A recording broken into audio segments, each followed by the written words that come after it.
এক মহিলা তার বাড়ি থেকে বেরিয়ে দেখল উঠানের সামনে তিনজন বৃদ্ধ ব্যক্তি বসে আছেন।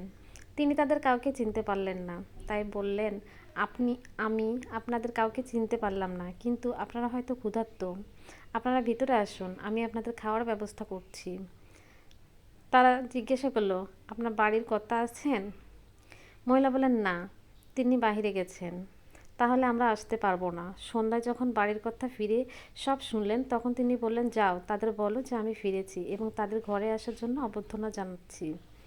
মহিলা বাইরে গেলেন এবং তাদের ভিতরে আসতে বললেন, কিন্তু তারা বলল, আমরা এভাবে যেতে পারি না। মহিলা জিজ্ঞেস করলেন, কিন্তু কেন? আবার কি সমস্যা? বৃদ্ধ লোকেদের মধ্যে একজন বললেন, আমাদের মধ্যে একজনের নাম সম্পদ, আরেকজনের দিকে নির্দেশ করে বললেন, তার নাম সাফল্য, আরেকজনের নাম ভালোবাসা। এখন আপনি ভিতরে গিয়ে সিদ্ধান্ত নিন, আমাদের কাকে ভিতরে ঢুকতে দিবেন। মহিলা যখন ভিতরে গিয়ে সব খুলে বললেন, তার স্বামী অত্যন্ত খুশি হয়ে গেলেন এবং বললেন, অসাধারণ, চলো আমরা সম্পদকেই ডাকি, তাহলে আমরা ধনী হয়ে যাব।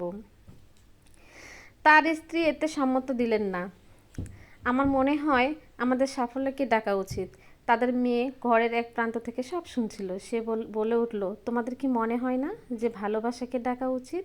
তাহলে আমাদের ঘর ভালোবাসায় পূর্ণ হয়ে উঠবে। লোকটি বলল, ঠিক আছে, তাহলে তোমরা ভালোবাসাকেই ডাকো। মহিলাটি বাইরে গেলেন এবং আপনাদের মধ্যে ভালোবাসাকে তাকে জিজ্ঞাসা করলেন। অনুগ্রহ করে তিনি ভিতরে আসুন। ভালোবাসা যখন ভিতরে আসছিল, তখন তার সাথে সাফল্য সাফল্য আর সম্পদকে বলল যে, আপনারা আসছেন কেন? আমি তো শুধু ভালোবাসাকেই দেখেছি। তখন লোকটি বলল যে, ভালোবাসা যেখানে, আমরাও সেখানে থাকি।